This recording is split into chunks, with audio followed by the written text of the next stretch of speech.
Page 28 starts with a bang of pure brilliance as Marty skates up to his house, sees the flashing lights of a tow truck, and instantly deduces that something is wrong through logic. Flashing lights are seldom the harbingers of joy, except at Christmas, and that holiday was 2 months away. Okay, so I checked that last quote about harbingers of joy and it's true down to the day. Friday, October 25th, 1985 is when Doc first calls Marty and tells him to meet him at the mall. Maybe Gipe noticed this too and thought, man, I've got to work in the fact that this is 2 months away from Christmas. But how? And then saw his chance with the flashing lights? We may never know. Marty skates home on his stolen skateboard and sees the tow truck with the car he was gonna take Jennifer out with. And we get another animal metaphor. He could make out the tow truck poised like a giant praying mantis near the McFly driveway. In its jaws was the 1979 Plymouth Reliant, looking quite helpless with one set of wheels off the ground. As if someone had driven it into a brick wall. And who is standing outside watching the damaged vehicle as it's unloaded? Oh shucks, I guess it's nobody important really, unless maybe you care about George McFly and Biff Tannen. I actually really like the description of George McFly. George McFly was 47 but seemed much older to Marty. An uninspired man who was generally afraid to take even the tiniest daring step, not having changed his haircut in over 30 years. He was dressed in an equally boring suit he had purchased 4 years before at Sears. Well, after typing that out, I don't so much really like it as kinda like it. I just had never made the same haircut for 30 years connection before. I think a lot of the characters in the film have it, but it's nice to tie it in thematically with George's character. Anyway, ouch for Sears suits. Biff's description, however, suffers from a writing disease I will call old man-itis. Whereas George was reticent, Biff was loud and obnoxious. The type of person who talks loudly in movie houses or yells epithets at players during sports events. He was, in short, an intimidating lout. If you are not an old man or woman and you use the word lout and the phrase movie houses, please email me. Page 29 has that great. I can't believe you loaned me your car without telling me it had a blind spot. I could have been killed. Conversation, where George says, "Assume your insurance will pay for this?" And Biff says, "My insurance? It's your car with your blind spot. Your insurance should pay for it. I want to know who's gonna pay for this?" And shows how he spilled beer all over himself when the accident happened.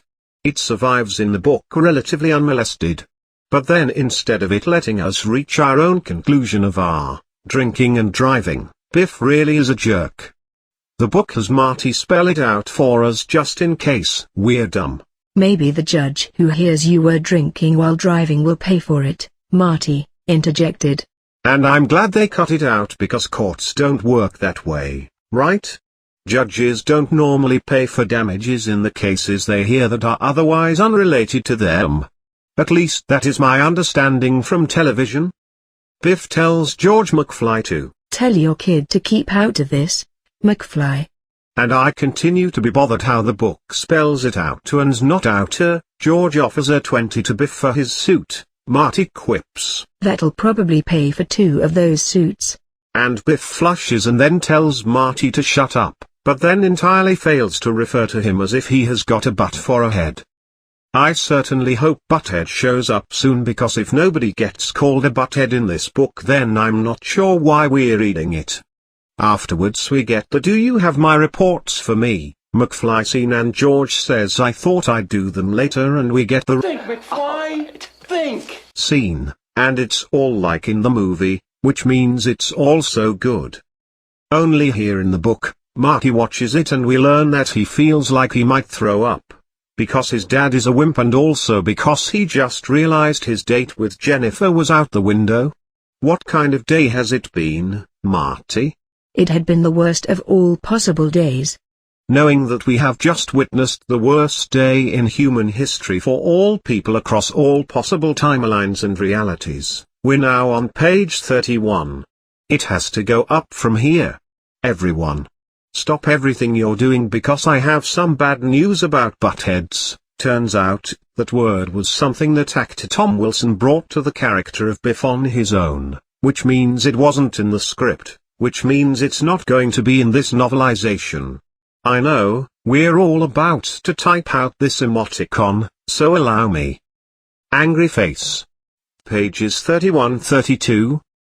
Biff does their McFly, your shoes untied. thing and George falls for it, and Biff says, Don't be so gullible, McFly. but then goes on to say, Boy, you haven't learned a thing in 30 years. and never in the history of human events has one person seen so many casual references to 30 years ago in a single day than Marty has today.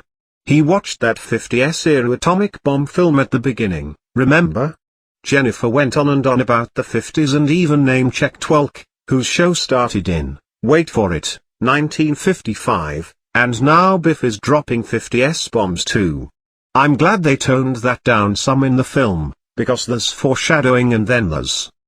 After that exchange there's this weird bit where Biff points to his new Cadillac which happens to also be nearby. Then why did he borrow George's crappier car? Just to wreck it? Biff, you jerk, and asks Marty how he likes the new paint job on his Cadillac and Marty shrugs and then Biff leaves. You guys, I can't figure this bit out. Why is it there? At the end of the movie in the changed timeline, Biff is waxing George's car, so maybe this is set up for that, but then you'd want to have Biff asking if he likes the new wax job or something, and it's still waxing in the book, I checked. As it stands it's just dead conversation filling time. In the movie the scene ends with Biff saying, Say hi to your mom for me. which is terrific because it's a decline already but then becomes a super decline once we've seen the film and know his history with her. I call this form of it'll become clear once we return to the past foreshadowing, anti-foreshadowing, past shadowing, or inverted Cronenberg field shadowing.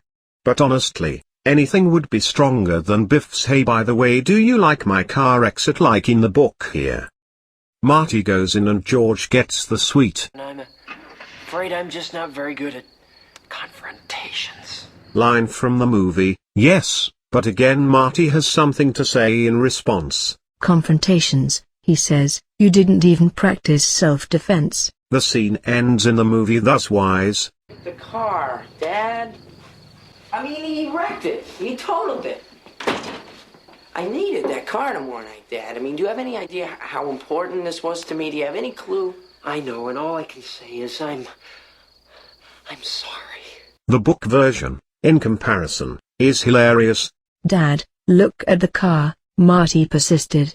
Look what he did to the car. He nearly totaled it. And then he concocted some story about a blind spot. He blamed the wreck on you and you didn't say a thing. Well, you can't argue with a person like that, George said feebly. Look at that car, Marty continued. It's a mess. I was counting on using it tomorrow night. Do you have any idea how important this was to me, Dad? Do you have any idea at all? Not knowing that Marty was planning to take Jennifer away in the vehicle, it was not possible for George McFly to understand how much the trip truly meant to Marty. I love that the book as this scene literally summarizes what just happened, in case you missed the page you just read.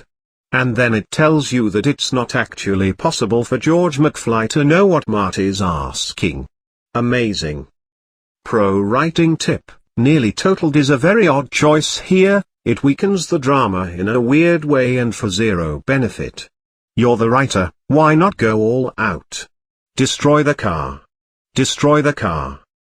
In the movie they destroyed the car. He wrecked it, he totaled it,